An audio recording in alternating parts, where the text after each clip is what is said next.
My name is Violetta Ciza. I'm from Ruhororo, Burundi.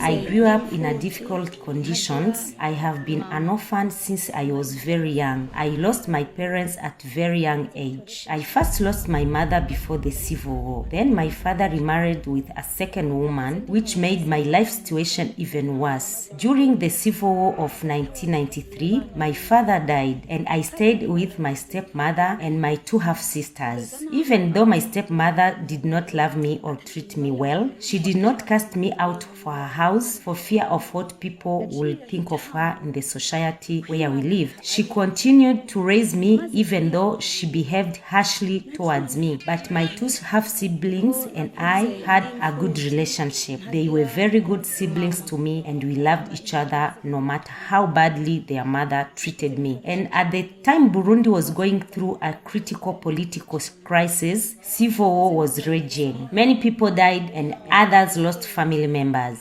Unfortunately, my two half-siblings did not survive. They were also killed during the attack of the militia on the national soldiers. It was very tragic and painful for such a loss in my family. It was very devastating. So I was left alone with my stepmother, who was not mentally well since my half-siblings were murdered. It did not take long. She committed suicide. After the passing of my stepmother, things became more difficult for me. I became depressed. Even though I did not like her very much, but her presence could comfort me. It did not make me think that I was all alone. Losing my mother and father at young age, that was already something usual for me.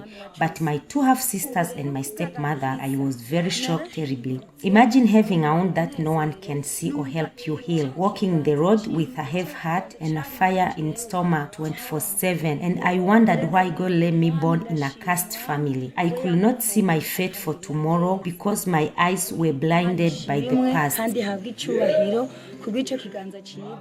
But thanks to my pastor neighbor who I told about my problem and asked for prayers, I attended the thinkSMALL workshop and it was beginning of a new chapter in my life. Since then, I started to change my perspective on God. Before, I thought God hated me, but thanks to thinkSMALL, I learned the love of God that surpasses all imaginations that I was ignoring of before. And I did not wait long. I immediately gave my life to Jesus, and finally my wounds started to heal. Today I'm a brand new person full of hope. There is no more darkness in my life because God has planted a seed of light in me, and I have vowed to stand up for the protection of children in my neighborhood and the church I attend now. God bless thinkSMALL.